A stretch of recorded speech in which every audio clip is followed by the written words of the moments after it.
Baik, perkenalkan nama saya Titin Marta Imunau. Di sini saya akan menjelaskan teorema dari fungsi pembangkit momen. Di sini teoremanya jika x1, x2 sampai xn adalah variabel acak bebas yang memiliki fungsi pembangkit momen dari variabel acak, yaitu y sama dengan sigma i sama dengan 1 sampai n, xi adalah fungsi pembangkit momen myt sama dengan mx1t sampai mxnt. Baik, di sini saya akan menjelaskan pembuktiannya. Di sini definisi dari fungsi pembangkit momen adalah myt sama dengan ekspektasi e pangkat ty. Di sini kita tahu bahwa y sama dengan x1 ditambah x2 sampai xn. Maka dapat ditulis e pangkat ty nya menjadi e pangkat t x1 ditambah e pangkat t x2 sampai e pangkat t xn.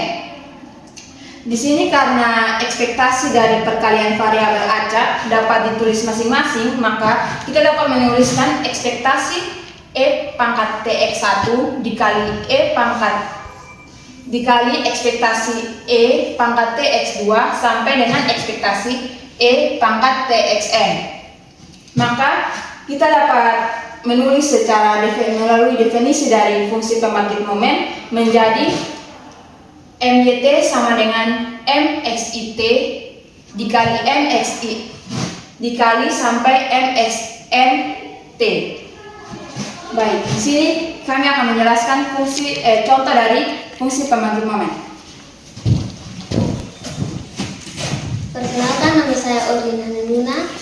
Saya akan menjelaskan contoh fungsi pembangkit momen.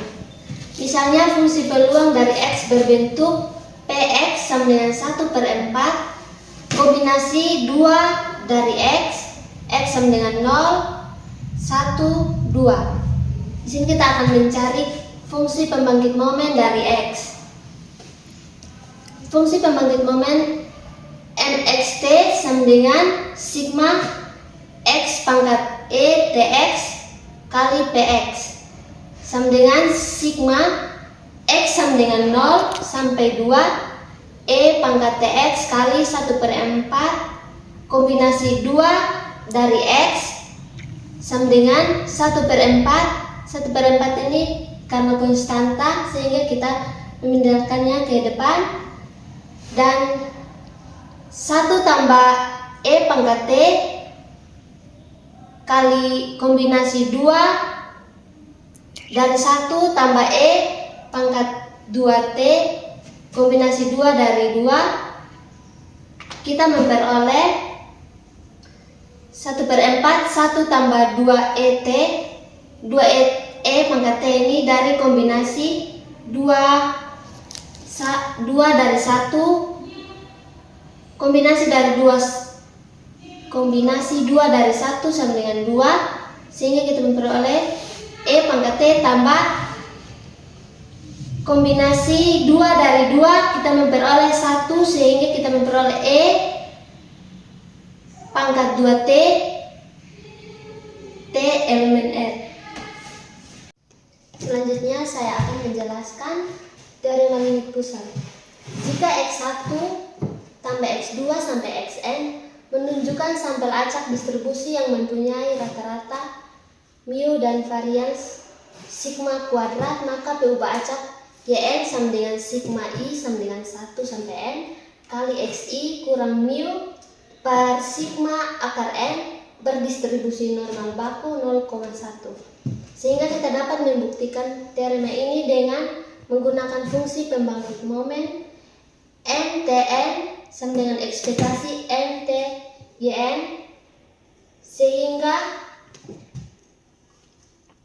maka kita mensubstitusikan nilai yn ke dalam persamaan, sehingga ekspektasi e pangkat sigma i sama dengan 1 sampai n kali xi kurang mu per sigma akar n. Dengan demikian kita mendapatkan ekspektasi e pangkat t kali x kurang mu per sigma akar n dipangkatkan n. Baik, selanjutnya kita akan mencari deret Taylor untuk fungsi pembangkit momen. Di sini kita menggunakan ekspansi dari Taylor dari eksponensial, yaitu E pangkat X sama dengan 1 ditambah X ditambah X kuadrat per 2 faktorial ditambah X pangkat 3 per 3 faktorial. Dengan X-nya itu sama dengan T kali X kurang mu per sigma kali akar dari N. Maka kita substitusikan nilai X ini, dia akan menjadi E pangkat T dikali X kurang mu di per sigma kali akar N sama dengan 1 ditambah T X kurang mu per sigma akar N ditambah T kuadrat kali X kurang mu kuadrat per 2 sigma kuadrat N ditambah X pangkat ditambah T kuadrat dikali X kurang mu dipangkatkan 3 di per 6 sigma kuadrat N pangkat 3 per 2. Maka nilai ekspektasinya adalah nilai ekspektasi dari E pangkat TX kurang mu per sigma kali akar N ini adalah 1 ditambah T kuadrat per 2 ditambah ordo N pangkat min 3 per 2. Di sini selanjutnya kita menyelesaikan ini dengan menggunakan fungsi pembangkit momen dari rata-rata sampelnya, yaitu MYNT sama dengan ekspektasi dari E pangkat T garis N, sehingga dia menghasilkan 1 ditambah T kuadrat per 2N ditambah ordo N pangkat 3 per 2 dipangkatkan N. Di sini kita menggunakan limit eksponensial untuk menyelesaikan soal ini dan akan menghasilkan E pangkat T kuadrat per 2. Kenalkan, nama saya Felix Tambalang. Di sini saya akan menjelaskan contoh soal tentang teorema limit pusat.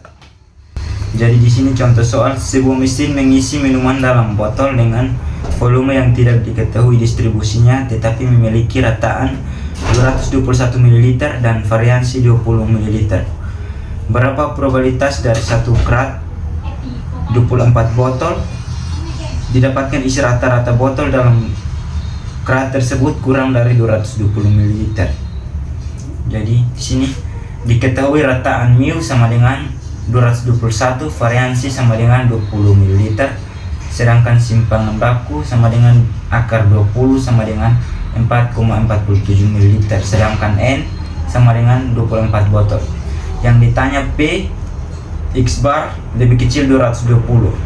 Menurut teorema limit pusat, jika ukuran sampel cukup besar yaitu N lebih besar sama dengan 30 biasanya dianggap cukup.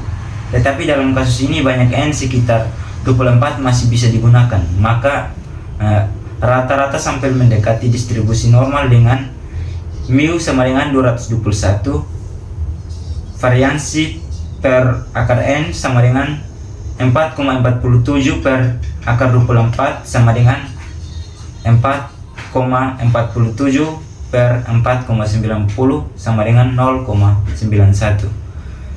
Jadi X bar sama dengan 220 dipilih karena kita sedang mencari peluang rata-rata isi botol lebih kecil sama dengan 220 ml dalam satu kerat. Ini merupakan batas yang ingin kita analisis probabilitas dalam distribusi normal. Dan yang berikut kita akan menghitung probabilitas. P X bar lebih kecil 220 karena menurut teorema limit pusat distribusi rata-rata sampel mendekati normal.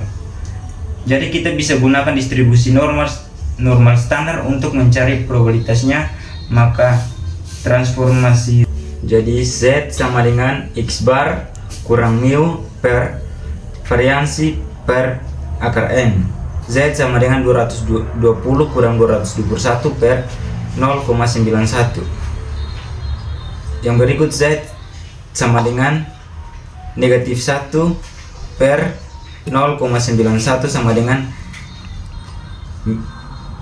negatif 1,10. Berdasarkan tabel distribusi normal standar sama dengan P sama dengan P itu apa nih?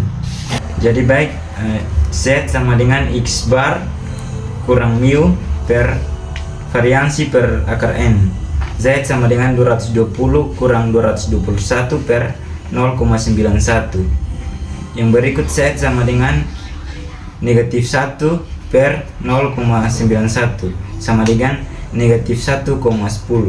Z sama dengan X bar kurang mu per variansi per akar N.